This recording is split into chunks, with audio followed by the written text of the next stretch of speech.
Tava Kathamritam Tapta Jivanam Kavividitam Kalmashapaham Shravanamangalam Srimadaatatam Bhuvi Grinanti Bhurida Janaha. So we are studying the Gospel of Sri Ramakrishna, and we were on, the date was Sunday, 9th April 1882. And I was on page 98 last time. So I'm picking up there. So this is the house of Pran Krishna Mukherjee in Calcutta. So neighbors had gathered around when they heard that Sri Ramakrishna was visiting. So a lot of people had gathered around. One of the neighbors is asking, "Sir, is it ever possible to realize God while leading the life of a householder?" Master, certainly. But as I said just now, one must live in holy company and pray unceasingly. One should weep for God. When the impurities of the mind are thus washed away, one realizes God. The mind is like a needle covered with mud, and God is like a magnet. The needle cannot be united with the magnet unless it is free from mud.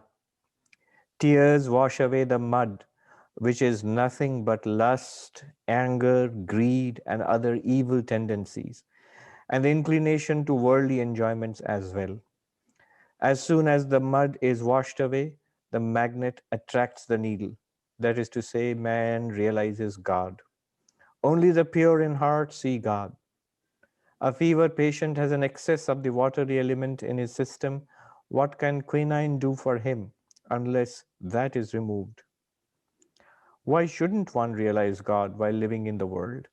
But as I said, one must live in holy company, pray to God, weeping for His grace, and now and then go into solitude. Unless the plants on a footpath are protected at first by fences, they are destroyed by cattle. So this is an important point. The question was, can we realize, just people like us living in householder lives, is talking about the neighbors, Pran Krishna Mukherjee and his neighbors, can we realize God? That God exists, realization of God is the goal of human life, that gives fulfillment. That's wonderful. But is it possible for us to realize God in this very life and leading a life like this? And Sri Ramakrishna says, certainly. You see, this is the question. If those who are attending the Bhagavad Gita class, you will see this is exactly what was being discussed in the beginning of the 6th chapter. Sri Krishna starts by saying, 6th chapter is about meditation, about yoga and the chapter on meditation. But Sri Krishna starts by emphasizing karma yoga. And there he says, the karma yogi, the person who is in the world and quite possibly a householder, just like this person who's asking a question, that person can be equal to a sannyasi or a yogi. Actually, Sri Krishna says in the first verse of the 6th chapter that that person is a true sannyasi, is a true yogi, if the person lives the life of a karma yogi. Now, what is a karma yogi? A karma yogi, in the 2nd verse, Sri Krishna explains, he says, who gives up sankalpa prabhavan kaman. All the activities, all the pursuits in the world which are born of sankalpas in the mind. Sankalpas in the mind means this idea that I will be happy if I get so much money. I will be fulfilled in this relationship. This world can provide me happiness. If I play my game correctly, I am bound to be happy. It's deeply mistaken. It cannot do that. And it's not the fault of the world. We are demanding of it something that it is not designed to give. The limited cannot give unlimited satisfaction. And the finite cannot give infinite satisfaction. Only the infinite can fulfill us. And what is the infinite? The infinite is the reality within us. The infinite is God. The infinite is the transcendent reality beyond the world, is the reality within us. Now, when we want things in the world, and with the conviction that this will make us happy, this gives rise to desires and the activities prompted by those desires. what Sri Ramakrishna calls here the inclinations to worldly enjoyments. Why is that so wrong? It's not wrong in itself, but what happens is when those are uncontrolled, see, they do not give lasting satisfaction, and those are uncontrolled. When they are extreme, they take us beyond the limits of ethics and morality. Why does a person lie? Why does a person become immoral or violent or unethical? Not out of the goodness of his heart, not as a spiritual practice. Nobody's practicing lying as a spiritual discipline. No, it's because the person cannot control himself or herself. Why? See, it's under the impulse of either temptation or terror, either fear or some great attraction which one cannot overcome. Then one does immoral things. Think about it. No immorality, no unethical action in the world is ever done except under the impulse of some either some great desire or anger or fear. These are the only things which provoke us or which force us to go beyond the limits of morality. Think about it. So, and the tragedy is that what is behind these impulses, the desire for happiness, it cannot be fulfilled in the world. If it could be fulfilled in the world, spiritual masters would not tell us these things, that they want only to give up the pursuit of happiness in sense objects, to seek happiness and fulfillment in God, because they know it cannot be fulfilled in the world. So Sri Krishna says, then what do you do? He says, this is what is a sannyasi? How can you call a householder equal to a sannyasi? Or even Sri Krishna says the true sannyasi. Why? Sannyasi means a person who gives up or renounces. Renounces what? At the core of it, renounces this delusion that lasting satisfaction is possible in the world. Once one gives up the delusion that a lasting satisfaction is possible in the world, then the world has less hold upon you. You do not invest in possessions and worldly activities so much.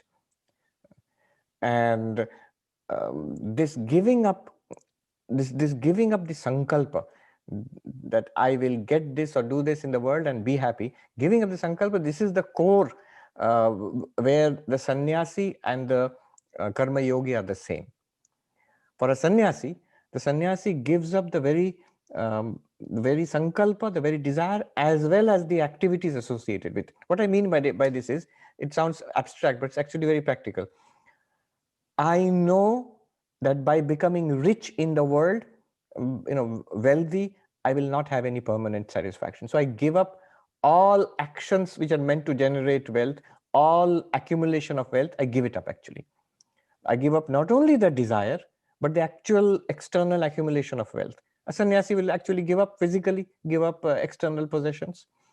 I know that the worldly relationships will not bring me permanent, lasting happiness.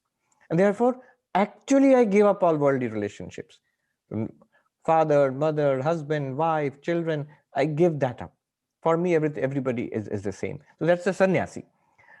Now, what the karma yogi does is, what Sri Krishna advocates, the karma yogi does is, the karma yogi gives up the sankalpa, that desire, but not the external activities. So the karma yogi might continue to earn money and accumulate money, might continue in the family with husband, wife, children, but the focus inside has changed. The focus inside earlier was, by these ways I will become happy. Now, no, I understand this will not make me happy. My happiness lies in God realization. Only the external form of householder life continues. This is a crucial difference. What is the difference between a sannyasi and a karma yogi? Or in this term, in the terms which we are seeing now, householder, devotee, and a sannyasi. Householder, devotee, and a sannyasi. What is the similarity? Both have given up the sankalpa, the inner desire for seeking happiness in the world. That does not mean they have stopped seeking happiness. They're seeking happiness in a much more wise way, in spirituality, in self-knowledge or God realization, in jnana, in bhakti, in service, in meditation. In these ways, they are seeking happiness. What is the difference between the householder devotee and the sannyasi? The sannyasi has physically given up possessions and relationships externally, but the householder devotee physically maintains those relationships and possessions. Internally has given up. So the internal sannyasa, I have often said, when people ask, is it necessary to be a monk to become spiritual? And the answer is yes and no. No, why? Not physically, externally. That's neither possible for everybody nor recommended. But internally, yes. Anybody who seriously wants to become spiritual must become monk-like. Internally monk-like. And you see it in your life. Anybody who has taken to spiritual life seriously has actually become monk-like internally. Krishna also makes this other point, that he says that the karma yogi, the householder devotee, is equal to a yogi. Or actually he says the true yogi. The true yogi is the karma yogi, the householder devotee. Why? Who is the yogi? The one who meditates. Now he says a householder devotee can meditate as well as any yogi, because the disturbance in meditation is caused by desire. So when the sankalpas internally are given up, the householder can meditate very well, as much as a true yogi. And the person who is actually trying to be a yogi by giving up externally and internally has not given up desires is only asking for trouble, will be completely disturbed. Sri Krishna in the second chapter has said that he says, Mithyachara sauchyate, who gives up externally and sits quietly, but internally is thinking about things in the world. You see, that is a kind of hypocrisy. So here, Sri Ramakrishna is actually saying the same thing. He's saying that you can realize God in the world, but that internal monasticism, how he puts it is this: one must live in holy company. Holy company means all those others who have made up their mind that, like this, for example, we are all gathered here virtually. This is a holy company. We have one thing in common with each other. We have all made up our minds. God exists. God realization is possible. It is worthwhile. And this is the goal of life. These are simple things. In fact, this is the teaching of every culture and every religion in the whole world. In different language, this is the thing which has been taught. We have made up our minds to take it seriously. That is holy company. One must live in holy company, pray unceasingly. One should weep for God. Sri Ramakrishna says weeping for God is a powerful, I don't want to call it a practice, because you should not practice weeping for God. It should come from within. I've told you the story which Swami Chaitanyanandaji told us. Many years ago, when he first came to the United States, he was sent to the Vedanta Society in Hollywood. And when he talked about weeping for God, an actress in Hollywood asked him, weeping, that's easy. I can weep whenever I want. So I'm going to go home and weep for God. So will I realize God? Chaitanyanji was a little confused. He came back to India and he was asking, I think, Swami Bhuteshanandaji, will it work if somebody can literally weep for God, but, a trained actress? So it should come from within, not just as a practice. What happens when that weeping comes? And it's not uncommon. Many of us, I'm quite sure, you at some point would have experienced the deep longing and the deep desolation within, missing the presence of God. And that's a great blessing. To shed tears for God is a great, great blessing. It will bless your life.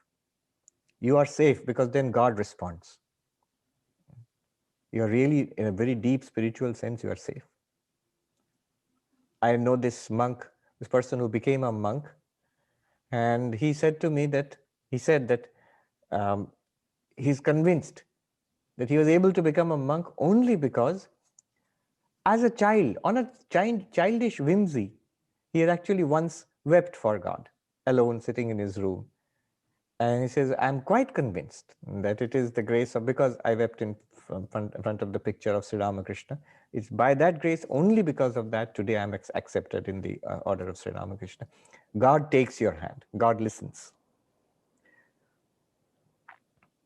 And then he gives the example, the mind is like a needle covered with mud, and God is like a magnet. So the God is continuously attracting the needle, but it will not work unless the needle is cleaned a bit. The mud has to be washed off. That's what a nice example. The washing off of the mud is done by tears. You weep for God. What is the mud? Lust, anger, greed, and other evil tendencies, and the inclination to worldly enjoyments. It's the inclination to worldly enjoyments which ultimately results in these evil tendencies. Lust is because of worldly enjoyment, desire for worldly enjoyment. Anger, it comes when our desire for worldly enjoyment is frustrated. Kamat krodho vijayate. Bhagavad Gita, Krishna says very directly. Every time we have anger, even the so-called righteous anger, it is when we are provoked, when we are not getting our way. Something is obstructing, something or someone is obstructing us. Greed, again, inclination for worldly enjoyment. And he says other evil tendencies. So these are washed away by weeping for God. Weeping for God is not suffering. It is, in fact, if I can put it in this language, the greatest enjoyment. And Tulsidas said, you shed tears for Rama. Then each teardrop you shed for God is 1,000 times, 1,000,000 times more pleasurable than the greatest pleasure in the world. So that wipes out the mud. And then God is continuously attracting. One of the meanings of Hari is the one who attracts. The very nature of God is the one who attracts us. Sri Ramakrishna, you notice one thing here, he generated this field of attraction. The purer a person was, the more spiritually inclined a person was, they felt an irresistible attraction to Sri Ramakrishna. And that's the grace of God, that's the grace of Sri Ramakrishna. But not everybody. So somebody comes to meet Sri Ramakrishna, he says he's found his talk irresistible, so fascinating. He had come with his friend, and kept on saying, let me sit a little, let's hear a little more, let's hear a little more. And his friend was bored. His friend was like, let's go back now. And they'd come by boat. And this person is saying, let's sit a little more and listen to him, what Sri Ramakrishna is saying. Then his friend finally got restless and said, all right, I'll go and sit in the boat. I'm going to go sit in the boat, wait for you. You listen to him and come back. I remember this funny incident. This happened about 20 years ago. There was, a devotee, a householder devotee, a very senior devotee who had no relations left in the world, and he stayed in one of our old age homes run by the Ramakrishna order in Borisha near Calcutta. But he had been at one time very close to Swami Premeshananda. So some of the senior monks who knew him from their own novitiate days when they were brahmacharis, this devotee they knew. This devotee's name was Badal Babu. So some of the senior monks, they decided they would go in a group from Belur Math to pay a visit to this elderly gentleman who was staying alone. I and another young monk, we thought this is a great opportunity. We should accompany these senior monks and listen to their talk, because they're going to talk about spiritual matters. So, and I and my friend, two young monks, we accompanied this group. We went in a vehicle, in a car, to that ashram on the outskirts of Calcutta. And so Badal Babu was there. Another gentleman, Devdas Bandopadhyay, I think. He was a retired philosopher, wonderful, extraordinary person. So he was also leading a retired life in that ashram. And we all had tea. The Swami in charge of that ashram had organized tea because he was very happy so many senior Swamis were visiting from Belur Math. So we all sat around, and then the Swami in charge of that ashram said to the philosopher, retired philosopher, well, sir, we are fortunate to have the presence of Swami Mumukshanandaji, who was a very senior monk of the order. He is here. You can ask him all your questions. He'll answer your questions. So the philosopher, Devdas Babu, asks Swami Mumukshanandaji, what is the practice of Ajatavada, Gaudapada's, the highest non-dualism? What's the practice for that? And so Swami Mumukshanandaji gave a very beautiful reply. He said that imagine a boy who is brought up in the forest with his family and who's never seen modern amenities. So one day they go to the house of a rich man or somebody in the village, a well-off person, and for the first time they see furniture, chairs and tables and things like that. And the uh, boy asks, "So, father, you said there'll be chairs and tables, but where are chairs and tables?" And the father said, "Look, here it is. Here, this is a table and these are chairs." The boy said, "But these are wood. They are wood. Where is the chair? Which one is the chair here?" Whatever you saw, see, the point is right. If you show everything, every bit of the chair is wood, every bit of the table is wood.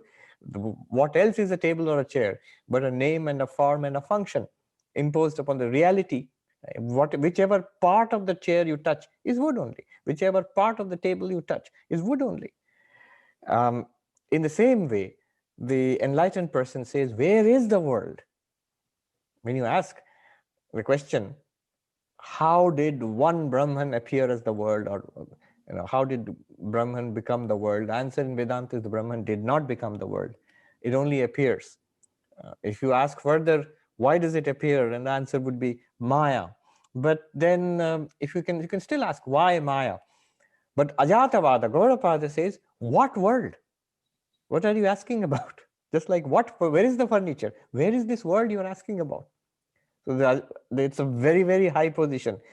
From our perspective, it sounds like a lunatic talking, because that person sees God and only God, or Brahman and only Brahman, one existence consciousness place. Anyhow, my point is not this. The discussion was going on. Now, one of the Swamis who had accompanied us, he was a very practical Swami, a very dynamic person and very efficient. He was my superior. But what he did not like was abstract metaphysical discussion. So he was sitting there and all this discussion was going on, Ajatavada, Gaudapada, and the name and form and function, and Brahman is the only reality. So I could see he was getting restless. So suddenly he said, you carry on, I'm going to go sit in the boat. So that's a reference to the gospel, that incident where the man who got bored and he said, I'm going to go sit in the boat. But that's the point. Of course, he's a wonderful Swami. The point is this, that one feels an interest in spiritual life, and then God attracts him. So like the needle, like being attracted or pulled by the magnet. If that has happened in our lives, even to a small extent, we are safe, you are blessed, because now you cannot escape anymore. You are caught. You have been admitted into the hospital and you won't be released until you are cured. That's not a good example to give right now anyway. And or you have been, another example is you're bitten by the cobra. So the frog or mouse which is bitten by the cobra may run away and hide in its hole, but it's going to die there. So the example is this, that if God has taken charge, if God has taken responsibility for you, you will ultimately attain God realization. What else do I want to say about this? Only the pure in heart see God. This could literally be from the New Testament. In the Beatitudes, blessed are the pure in heart, for they shall see God. Jesus says in the Sermon on the Mount, this purity of heart, chitta shuddhi. They shall see God, and the first sign of seeing God is this tremendous attraction to God. All the close disciples of Sri Ramakrishna, they felt it, this tremendous attraction to the avatar. But first, the purging has to be done. He gives another example. A fevered patient has an excess of the watery element in his system. What can quinine do for him unless that is removed? So I'm not very sure, but I guess quinine, which was used for fighting against malaria in India in those days, I guess it doesn't work too well if certain... Then he goes on to say, why shouldn't one realize God while living in the world? It is true.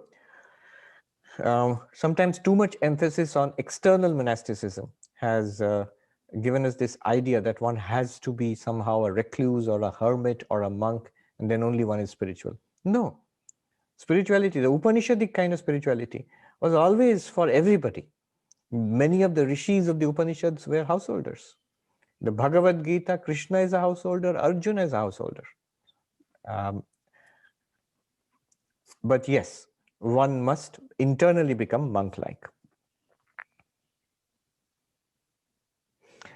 Then he gives another very good example, which he has given many times. The plant on the sidewalk, so that always has to be fenced in. Otherwise, goats and cows will come and eat it up. So in the beginning of spiritual life, we need that fencing. The fencing of holy company, the fencing of regular classes, of study, of a routine. If you feel the pull to God and your mind irresistibly runs to God, the routine is not all that important. Because no matter what you do, you will be immersed in God consciousness. There's this institute here in Princeton, as part of Princeton University. It's called the Institute of Advanced Studies. So it's one of those elite academic institutes in the whole world. Einstein was there, Gödel was there. I'm not sure whether von Neumann was there. I think Oppenheimer was there, I'm not very sure. We went to visit it a couple of years ago, and they showed us this tea table. They're all Germans. They're all escaped from the tyranny of Hitler, and they used to miss Germany. So our guide, they were showing us just a simple wooden table. We have a custom here. He said that we all meet for tea at 4 p.m. and it's because the original group, they're all Nobel Prize winners from Germany. They used to sit together and have, I think they used to have tea or coffee, I'm not very sure. They would get together, including Einstein, and they would talk in German. It was nice to see that they felt comfortable talk in German. Anyway, why I'm saying this is, how was this founded, the Institute of Advanced Studies? The idea was that let's have an institute with the best people. And when we get these people, there are certain very unique features of that institute. There are no rules. If you are hired, you're hired, you can stay there, and you are not, there's no pressure to produce papers, there is no pressure for attendance, there's no pressure to do this or that, because they know that the people they are hiring, someone like Einstein, someone like Gödel, someone like von Neumann, they're not going to waste their time. You set such people free, that's when they will do their best work. So it's very interesting when you walk down the history of that institute is given there. The founding director, and there was this Jewish couple who gave money for the initial money for the institute, and they said, can we get the greatest physicist in the world? At that time, Princeton University also was not all that well known, and the institute itself was very new. The director thought, these people are not highly educated, they don't understand. Why would the best physicist in the world come to a place like this? Who is the greatest physicist in the world? And he said, of course, Professor Einstein. Well, get him. And you can just imagine the director must have rolled his eyes. But he wrote to Professor Einstein that, would you want to come here? And as luck would have it, Einstein was looking for a way to get out of Germany at that time because of the tyranny of the Nazis and Hitler. And he said, yes, I will come, but I'll come with my family and have these expenses, so I need this much money at least. And the director got back excitedly to the donors, and the donors, and they say, he's asking for so much money. And donors said, multiply it by 3. That's just how the story goes, into 3, and get him. And that's how they got Einstein. That's how then later they got Gödel, and so on and so forth. So the idea is, if you're immersed in God, you don't need rules. But the fence is necessary for others. We should not feel that, why are there rules for us and no rules for them? Why are there rules for us and no rules for the Buddha or for Jesus or for Jivan Muktas? We need it. We need the fence. They don't need the fence.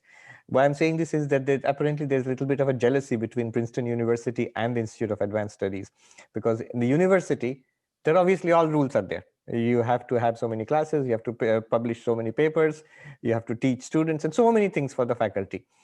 And the faculty in the Institute of Advanced Studies have no rules, and they have multiple times the salary of these poor their colleagues in the university. So the university colleagues used to sort of slightly jealous.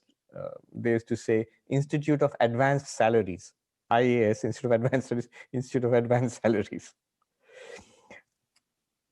An example is when Swami Vivekananda established the monastery in Belur Math, he insisted on certain rules, and those rules were new. So, for example, everybody has to get up before 4 a.m. And that's true. It's followed even now. Everything is like there's a bell which will ring at 3:40. So 3:40 is the latest you can get up. There are many who get up before that. If you fail to get up and go for morning meditation, in Swami Vivekananda's time at least, you will not get food in the monastery at that time. You have to go out and beg for your food. And he enforced it. So when these rules started, one day they saw Swami Adbhutanandaji, Latu Maharaj, who was with Sri Ramakrishna even before all these others, Vivekananda and others came. One of the direct disciples of Sri Ramakrishna and a God-realized soul. Latu Maharaj walking away towards the gate of the monastery. When Vivekananda asked him, "Where are you going?" He said, "I can't stay. These rules, I can't follow your rules. So you have to get up at this when the bell rings, you get up, and the bell rings, you go and meditate, and the bell rings, you go and study." And Swami Vivekananda embraced him and said, "Brother, these are not for you. These are for the young boys who are going to come after us. They need certain guidelines, some protection." So the fence is for us. Unless the plants are protected, they are destroyed by cattle. What are the cattle? The same tendencies, those worldly tendencies, greed and anger and lust and worldly disturbances. They will divert us from the spiritual path. Let me see before I go on. Some questions are there. Cordelia is asking, isn't it so much more difficult to be amidst worldly activities to give up sankalpas? Yes and no. See, how it is easier is this. First of all, those who are in the world, even before you become like a full-time spiritual seeker, even before that, one must have a dharmic lifestyle. What is a dharmic lifestyle? Dharmic lifestyle is, I am still pursuing worldly goals, money, worldly life, a family life, children, a good successful life in the world, a good career, happiness in all the worldly ways. And I'm doing it within the limits of dharma, within the limits of ethics. So that is the foundation for any spirituality. One cannot jump from total immorality and unethical behavior straight to spirituality. One must go through what we would call a decent moral human life. Within the limits of morality, within the limits of ethics, you still pursue worldly life, worldly goals. That's the first stage. Now, why do you do that? There you see, we get the opportunity of seeing that what I felt, that these are the ways in which I will attain fulfillment. No, that maturity comes. It is not possible. After a few months, few years of going through that, and you see it's not possible. One learns by experience. That experience is not possible if you jump straight from grade school to a monastery. So your question was, isn't it much more difficult to be among worldly activities, to give up sankalpas, desires, if you're in the midst of husband, wife, children, money, professional advancement? It may seem that it's difficult to give up desires in the midst of all these objects of desire. Actually, it is easier. If one tries to skip this stage, what will happen is one can jump straight away and say, mentally think that I have no desires left. But that's not true. You are asking for trouble. So one goes through this life, but we are told that, yes, do satisfy your desires, but do it in a moral, decent, ethical, ethical, religious way. Very soon one must move beyond this, where one is still within that environment, but that is not your goal anymore. Almost everyone here is like that. Our goal is spirituality or God realization. That's a gradual approach, a gradual approach. Otherwise, what happens is, the Buddhists, for example, have a practice of child monks, the little kids who become monks. So one of our senior Swamis, Swami Divyanandaji, was telling us that once he was in a train, and a young Buddhist monk, a Buddhist bhikshu from maybe Sikkim or somewhere, is sitting next to him, opposite to him. So he saw Swami Divyanandaji's dress, the cloth, and this young Buddhist monk said, "Are you a Hindu monk?" And the Swami said, "Yes." "Well, Buddhism is much superior to Hinduism." And the Swami said, "Oh, is that so?" Said, "Yes, and because of these reasons." What his teacher had told him, my teacher told me this is what is wrong with Buddhism, this is what is wrong with Hinduism in these ways, and Buddhism is superior, and so on and so forth. So Swami Divyanji was very mature. He smiled and he nodded, "I guess, oh, I see, I see." After some time, that young monk became very friendly with Swami Divyananda and said, "Can I confide something to you?" And Swami Divyananda said, "Yes." He said, "Actually, I don't want to be a monk. I became a monk when I was a little kid. How can I get out of this?" And Swami Divyananda said, "Well, go and ask your teacher, the teacher who had told you all these things." So that's the problem. It is to become a monk, to formally renounce the worldly environment, one has to be a little mature. That's why, for example, in our order, we don't immediately encourage. We encourage spirituality in everybody, but we don't immediately encourage people to become monks. So if somebody comes, you see, we don't directly keep telling people that join and become a monk. No. If somebody comes, generally, you'll see senior monks will say, "No, why do this? Go and do whatever you're doing." Or usually they turn up just before exam, during exam time. I'm not interested in the studies. What's the point of it? God realization is the goal. And inevitably, the senior monks will say, "All right, that's very good. You can come and become a monk, but you need to finish your degree first. Get your degree." And and they almost never come back after getting the degree. So yeah, so that maturity is necessary. It's better to move carefully.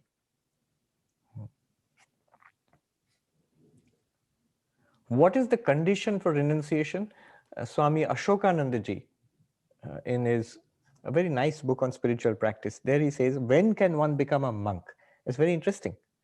He says, look at your mind. If you are in the midst of worldly objects of desire, they disturb you, but when you're away from them, in an environment you are away from them, you're protected from them, then your mind doesn't disturb you.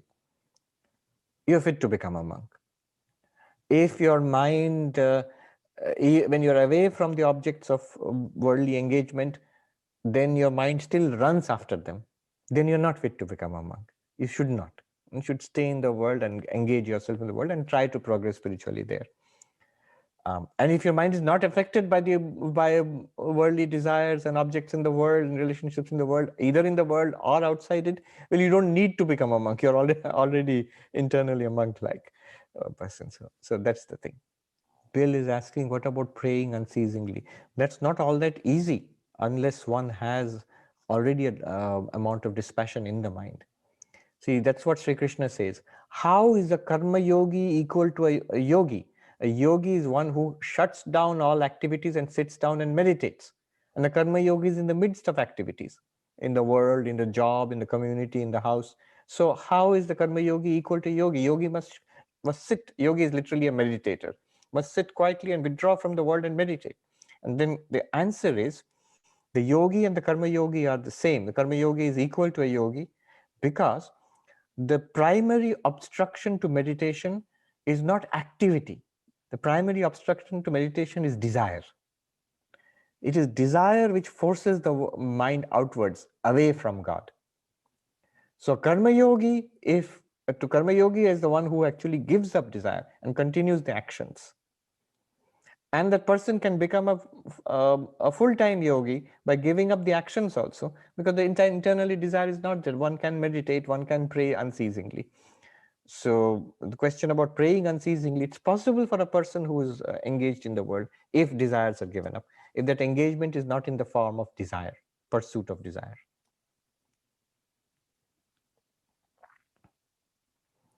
Then Alpana is asking, are karma yoga and meditation for the intellect and the mind? Can we say surrender is for the ego, or surrender is also for intellect and mind? Ego eventually just drops off. I really have not thought about it that way. Karma yoga is for purification of the mind and meditation is for concentration of the mind. Jnana yoga works on the intellect. I mean, it removes ignorance at the level of the understanding. So karma yoga purifies the mind, especially purifies the subconscious, enables the conscious mind to be concentrated, that's in meditation. And Jnana yoga removes the ignorance, and so at the level of the intellect there is knowledge. That's a simple way of putting it. Surrender is, I don't know if it's for the ego, but it's always a good practice to surrender our worldly affairs to the Lord. Whatever is the will of the Lord, as a spiritual seeker, I accept it, while being engaged. So karma yogi is always engaged. You can't say a karma yogi is an escapist. Karma is engaged, is doing all his or her duties. So is engaged and yet internally is surrendered. Vishwanath says, exam vairagya like smashan vairagya. Yes. So dispassion, vairagya for the world, it comes up during exams and comes up at the cremation ground, where a beloved person, if suddenly you get a shock, somebody has died, what is the purpose of life? What is the use of all these efforts? One whom we like so much, whom we are so close to, has suddenly disappeared and we are all alone, and that person is gone. So it's a huge shock. And the person actually develops a kind of dispassion for the world and an interest turning towards God. But it's not genuine. Sri Ramakrishna would say that within a few days we are back to our usual worldly routine. And so that is just temporary. And that's all right. Otherwise, normal life would not be possible. People would just become depressed. Genuine spirituality, it can spark genuine spirituality in people who are ready. The sight of the death of a beloved person, it can totally change one's life. So that is called smashan vairagya. Smashan means cremation ground.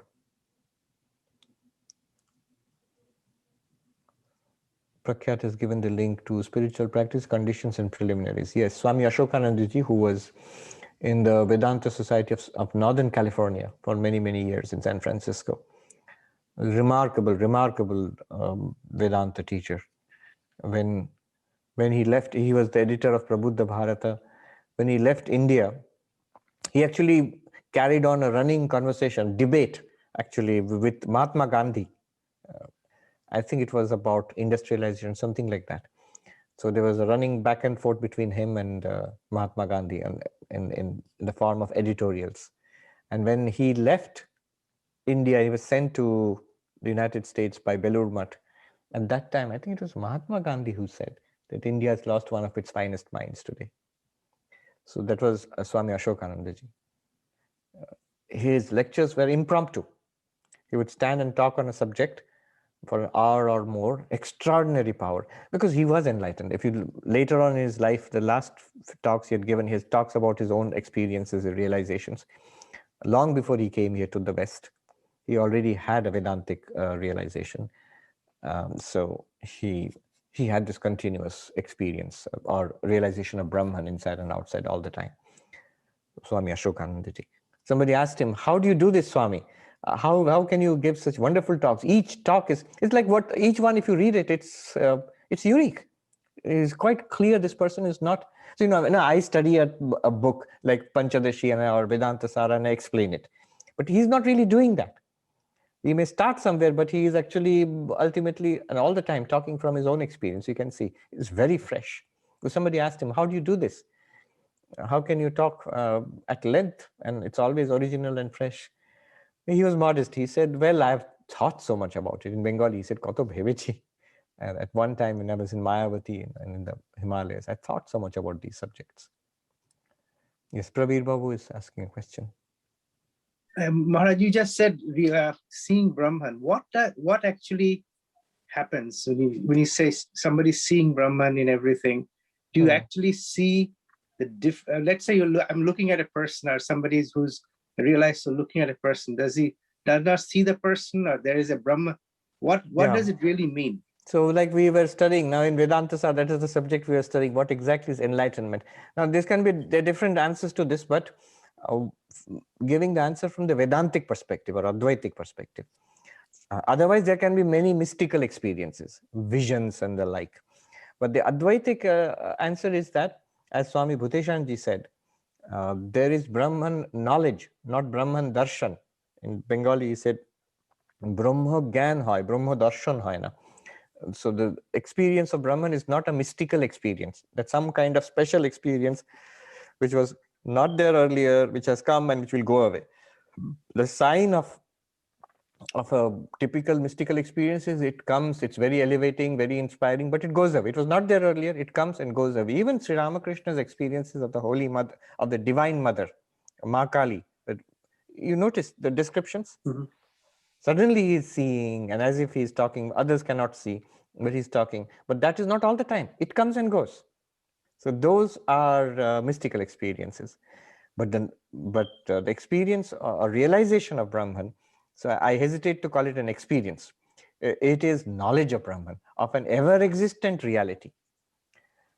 It is already there, and we realize it. In fact, what you're asking, that is the topic for this Sunday's talk. We're going to talk about direct knowledge, aparoksha jnana. Aparoksha jnana. In the Brihadaranyaka Upanishad mantra, that Atmanam ched vijaniyat ayamasmeti purushaha. If this individual were to, the individual, I were to realize my nature as Brahman, ayamasmi, as I am this. So I am this is this I am is an indicator of something that is continuously present and revealed. That is the very nature of aparoksha jnana, something that is present all the time, and yet we never saw it. We saw it means, again, within quotes, we never realized it. So just today I was studying aparoksha jnana. Vidyaranya makes a very nice distinction about this of knowledge of Brahman, very fine and subtle distinction. He says aparoksha jnana means the direct knowledge of Brahman. He says even that is of two types. And the two types are the distinction he makes is a fine distinction, it's very helpful. He says one type is Brahman itself. Brahman itself is pure consciousness, existence, consciousness, bliss, all the time shining forth. It's there all the time, choicelessly present. It is shining forth in all our experiences, in all our seeing, hearing, smelling, tasting, touching, in our sense of very existence of ourselves. It is being continuously revealed, like the sun shining all the time without, there's no off switch for it.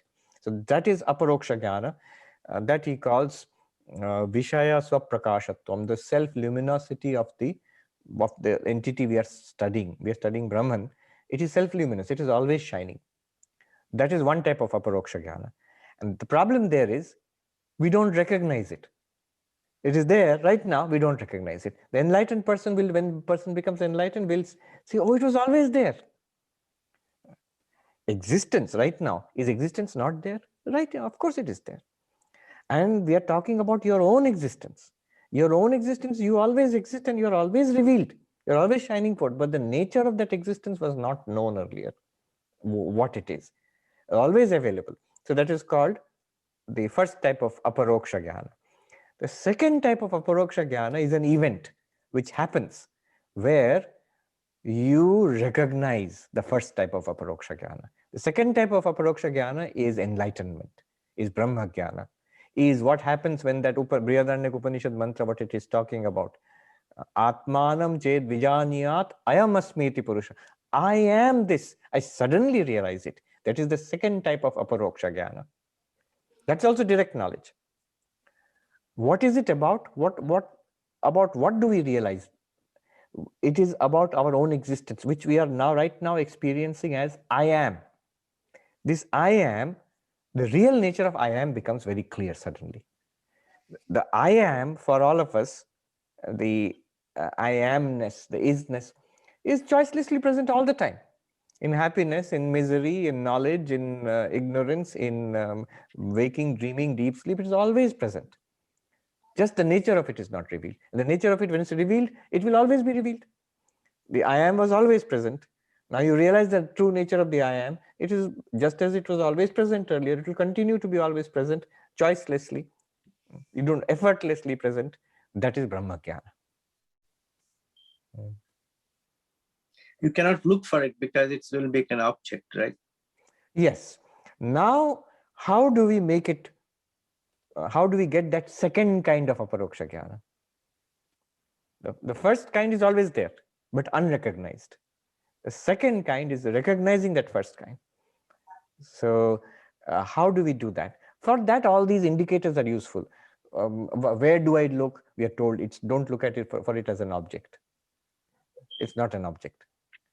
Then it's nothing. No, it's not nothing also. Neti neti. Not an object and not nothing. Then what is it? It is I myself. Then you are asked to notice this I myself. Isn't it always available? Yes. Isn't all that we experience first presupposes that I consciousness, I am, not the thought I am, but my own existence, my own isness, like that. All our Vedanta techniques, the analysis of the 5 sheets, Panchakosha, or the analysis of the 3 states, waking, dreaming, deep sleep. When you say, Ayam asmiti Purusha, Atmanam ched vijaniyat, when the individual, the Purusha, the individual realizes that I am this Atman, I am this Turiya, the 4th, for example, in the way of the analysis of the 3 states. So till now, what did I think I was? Till now, I thought I was the waker or the dreamer or the deep sleeper. This is what I thought I was. Now I realize, oh, I am this, I am the Turiya. In the method of the 5 sheets, till now, what did I think I was? I thought I was the Annamaya, Pranamaya, Manomaya, Vijnanamaya, Anandamaya. The 5 sheets. If you just look at it, experience it, that's what we think we are. And now suddenly I realize I'm Panchakosha Vilakshana Atma. I am the witness consciousness which is experiencing or illumining these 5 sheets. So this is the nature. The Turiya was always present.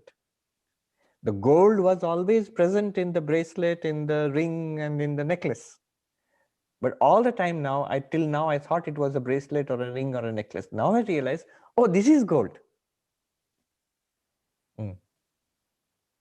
That's the nature of the recognition.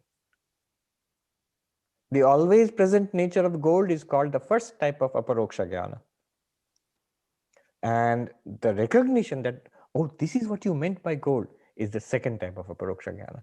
Or the example given by Sri Ramakrishna, the washerman who found a diamond and thought it was a stone and used it to scrub clothes. And then the vegetable seller, his friend, said, I'll give you 10 rupees for it. And then he went to a more learned man and finally went to the diamond merchant, who said, I've never seen such a magnificent diamond. I'll give you 1 crore rupees for it, or millions of rupees for it. Now, till that point, the diamond was always there with the washerman. But he did not know its value. He did not know what he had. So the presence of the diamond was always there. But the diamond is worth millions and it can remove all his wants forever. That happened only when the diamond merchant told him. Diamond merchant, of course, is the guru who introduces you to your real nature. Understanding the concept is not enough. You have to go beyond that. Understanding the concept is an important, in the way of knowledge, jnana yoga. Understanding the concept is an essential step. It is what you might call a necessary condition, but not sufficient condition.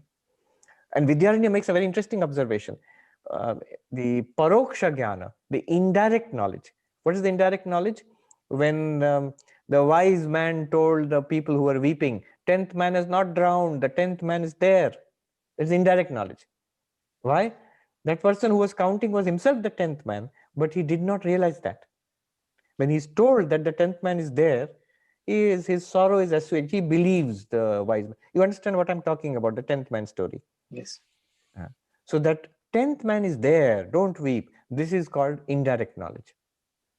You are Brahman. Brahman is not an object. It is the fourth, the consciousness underlying waking, dreaming, deep sleep. It is the witness of the 5 sheets. It is the witness of the 3 states, 3 bodies: physical body, subtle body, gross body. Gross body, subtle body, causal body. When we know all these things, this is called indirect knowledge. All this Vedantic knowledge, we are getting indirect knowledge. Now, Vidyaranya says, he raises the interesting question. So all this indirect knowledge we are getting, is it wrong? He says, no, it is not wrong. It is to be counted as knowledge. Why? Because when we become enlightened, and this is a very interesting insight, when we become enlightened, this, what we learned now, it will be confirmed. Yes, I get it now. What the Upanishads were saying, what Gita and Panchadashi and all were saying, yes, this is it. This is what they're talking about. I know it rightly for the first time. The knowledge which I had earlier, that I am this body, that is wrong, because that is negated by the enlightenment. But the indirect knowledge gained from Vedanta is not negated by enlightenment. It's a subtle point, but it's a very good point that Vidyaranya makes. Knowledge you are gaining in Vedanta in the classes, it will be confirmed by enlightenment. That's why one other question: what happens to a person who has understood but never went the next step, the realization? But it will not lead to liberation, because the realization must come, the direct realization, I am Brahman.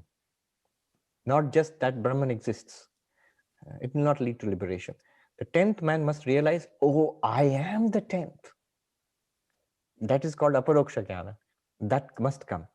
Otherwise, what will happen is, the first type of aparoksha jnana, Brahman always there and always shining, is always there. For the ignorant and for the, the sadhu told me once, tum jano ya na jano, tum hi Ram, tum mano ya na mano, tum hi Ram. Whether you know it or you do not know it, you are Rama. Whether you accept it or not, you are Rama. So that's there always. That's the first type of aparoksha jnana. That's the very nature of that ultimate reality, to shine without any limitation. But the problem is ours. And what is the problem? Ignorance. That indirect knowledge gained from Vedanta is not strong enough to remove that ignorance. When you tell the crying person that, oh, my friend, the 10th man is missing, you tell him, no, the 10th man is there. So that helps, but that does not actually solve the problem. Until that man comes to see for himself, oh, I am the 10th. Then the problem is solved independently, because that person does not depend on you or any book anymore. So this next one, aparoksha jnana, must come. Ignorance has to be removed. If it's not removed, no matter how much of indirect knowledge we have accumulated, I'm still samsari. So that's what I'm not really samsari, but that's what I take myself to be. And I don't see how I am Brahman. Then thank you, Maharaj. Yes. Yes. Where does conscience exist in Antakarana? Yeah, conscience is the voice of God within us, the little voice of God within us. It is the pure intellect, buddhi, which is purified, which tells us rightly. It's the closest analog would be in Vedanta would be viveka, the faculty of discriminating between right and wrong. In one of the Socratic dialogues, somebody says, do I really have to tell you what is right and what is wrong? The answer in most of our cases is no. In most cases, our conscience is sufficient for telling us, at least. It's a small, silent voice, but it tells us what is right and wrong. We choose not to listen to it. That's a different thing. Where does this come from? So in the Vedantic paradigm, where is this conscience? It is viveka. Where is this viveka? It is in the buddhi. The purified buddhi is capable of exercising this viveka, and automatically it tells us, I know what is right. So that was the problem with Duryodhana. The story in the Mahabharata when Krishna tells Duryodhana, the villain, that what you're doing is not right. It is not dharma. What you're doing is adharma. It is evil. And Duryodhana scolds Krishna. He says, don't, don't tell me what is right and wrong, because I know what is right and wrong. And I know what is right, but I don't feel like doing it. I know what is wrong, but I can't stop myself from doing it. Janami dharmam nacha me pravritti, janami madharmam nacha me nivritti. So what is Duryodhana saying there? The voice of conscience is there. It is functioning even in the heart of that villain. It's telling him what is right and what is wrong, but he can't stop himself. Here, Sri Ramakrishna is going to the crux of the problem.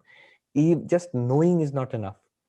When the needle is covered with mud, even if I know, I'll be like Duryodhana, helpless, swept along by my conditioning. The conditioning is that mud. And I'm generating barriers between myself and God. So washing away that mud through prayer, through tears, through taking refuge in God, God will help if I really want to wash it up. Then Punita ji says, is it unnerving for many to stay centered in the realization of I am Asmi, even when it is clear and constantly revealed? Yes, it can be unnerving. It's a huge change in one's psychic center. We are comfortable in being jivas. To own up and honestly say Aham Brahmasmi, it can be terrifying.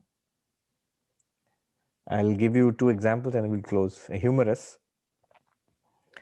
All right, one example. Somebody asked Swami Bhuteshananda ji, the 12th president of our order, that why did Swami Vivekananda get scared when Sri Ramakrishna, the first time he touched him and was trying to give him the spiritual experience? And it's a common thing that spiritual seekers ask for it, but when the possibility comes, we flee from it. Arjuna, in the 11th chapter, after that magnificent vision, it's like the climax of the Gita, the sheer poetry of it, the vision. But what was the effect of it on Arjuna? He was just terrified. He just said, I don't want it. You're scaring me. Then, and in a number of cases, people who prayed to Sri Ramakrishna for that vision, actually the mystical experience of God, and he granted it to them. Although he himself did not want to, because he knew that they were not ready. They themselves wanted to return it and pleaded with him to take it back. And the same thing happened to Vivekananda in the first time. Narendranath goes to Sri Ramakrishna. Sri Ramakrishna, in the second visit, he touches him and he sees whole world melting away. And he gets scared and he says, what are you doing to me? I have got parents at home. And Sri Ramakrishna chuckled and he said, all right, let it be now for the time being. It will happen in its own time. Now, what's the problem? So some monks, I was there, they asked Swami Bhuteshanji, why did he get scared? He wanted that realization, so why did he get scared when he got it?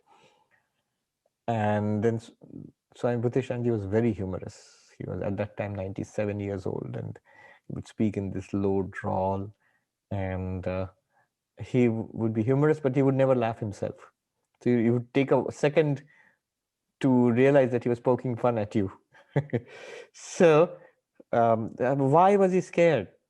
Then at first Swami Bhuteshanji tried to explain to us that, see, wouldn't one be scared? Everything that you take for granted, the world, one's own body, one's own idea, preconceptions, notions, everything is being blasted away into a yawning void.